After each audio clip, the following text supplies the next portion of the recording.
শীতের রাত্রে চালের আটা দিয়ে এই রকম গরম গরম জাল রুটি বানিয়ে মাংসের তরকারি দিয়ে খেতে কিন্তু দারুণ লাগে।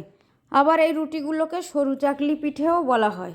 দেখুন পিঠেগুলো কত সুন্দর হয়েছে, একদম জালি জালি আর তুলোর মতো নরম। এই পিঠেগুলো মুখে দিলেই মিলিয়ে যায়, আর বানাতে কিন্তু একেবারেই সময় লাগে না। আসসালামু আলাইকুম, লিলির রান্নাঘরে সবাইকে স্বাগত। তো আজ আমি খুব সহজভাবে চালের আটা দিয়ে সরু চাকলি পিঠে বানিয়ে দেখাবো, আর আশা করছি রেসিপিটি দেখার পর সকলের অনেক ভালো লাগবে। তো পিঠে বানানোর জন্য প্রথমে এইরকম একটা সার্ভিং বোল নিয়েছি, আর এই বোলের মধ্যে স্টিলের এক বাটি চালের আটা নিয়েছি, আর এটা শুকনো চালের আটা, বাজার থেকে কেনা। এবার এর মধ্যে দিয়ে দিলাম স্বাদ মতো লবণ, আর দিয়ে দেব উষ্ণ গরম জল। এবার অল্প অল্প জল দিয়ে আমি ব্যাটারটা রেডি করে নেব। আর এই ব্যাটারটা খুব বেশি ঘন হবে না, ব্যাটারটা একটু পাতলা হবে। ব্যাটারটা একটু পাতলা করে বানিয়ে নিলেই সরু চাকলি পিঠেগুলো সব থেকে বেশি ভালো হয়। তো দেখুন গোলাটা আমার গুলিয়ে নেওয়া হয়ে গেছে, আর ঠিক কতটা পাতলা হয়েছে নিশ্চয়ই দেখে বুঝতে পেরেছেন। এবার আমি চুলাতে একটা ফ্রাইং প্যান বসিয়েছি, আর প্যানের মধ্যে সামান্য সাদা তেল ঠিক এভাবে ব্রাশ করে নিয়েছি, আর প্যানটা ফুল হিটে গরম করে নিয়েছি।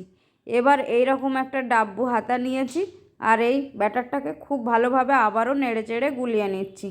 গুলিয়ে নেওয়ার পর প্যানের মধ্যে ঠিক এভাবে চাড়িয়ে দিতে হবে, এমনভাবে দিতে হবে যেন চারিদিকটাতে একই রকম হয়। এভাবে দেওয়ার পর কিছুক্ষণ রেখে দিলেই পিঠেটা রেডি হয়ে যাবে। আর এই পিঠেগুলো বানাতে খুব বেশি সময় লাগে না, 5 মিনিটের মধ্যে আপনি অনেকগুলো পিঠে রেডি করে নিতে পারবেন। আর শীতের রাত্রে এই রকম পিঠে বানিয়ে গরম গরম মাংসের পাতলা ঝোল দিয়ে খেতে কিন্তু দুর্দান্ত লাগে। তো দেখুন একটা পিঠে রেডি হয়ে গেছে, আর কি সুন্দরভাবে উঠে যাচ্ছে দেখুন, খুব সুন্দরভাবে পিঠেটা রেডি হয়েছে। তো একটা পিঠে আমি তুলে নিলাম, আর ঠিক একই রকমভাবে সমস্ত পিঠেগুলোকে রেডি করে নেব। তো আবারও প্যানের মধ্যে এভাবে তেল ব্রাশ করে নিচ্ছি, আর খুব সামান্য তেল ব্রাশ করে নিয়েছি। আর আবারও পিঠেটা দেওয়ার আগে এভাবে গুলিয়ে নিতে হবে। যখন এই ব্যাটারটা রেখে দেওয়া হয় তখন চালের আটাগুলো নিচে জমে যায়, সেই কারণে খুব ভালোভাবে ঘুলিয়ে নিতে হয়।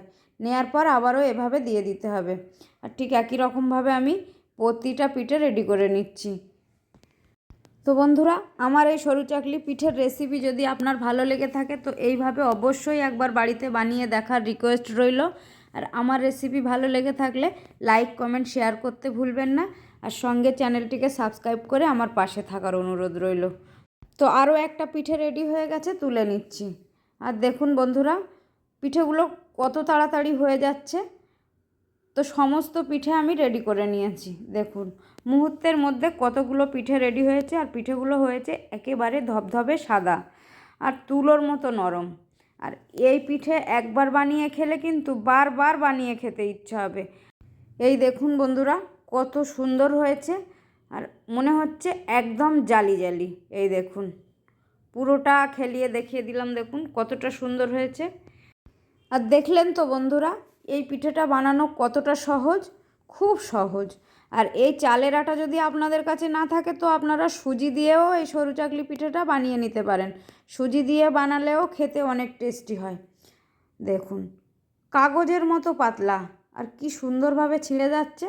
আর এই পিঠেগুলো দেখতেও খুব ভালো লাগে। তো বন্ধুরা আজকের মতো এখানেই বিদায় নিচ্ছি, আবার দেখা হবে অন্য কোনো রেসিপিতে। ততক্ষণ সকলে অনেক ভালো থাকবেন, সুস্থ থাকবেন। আল্লাহ হাফেজ।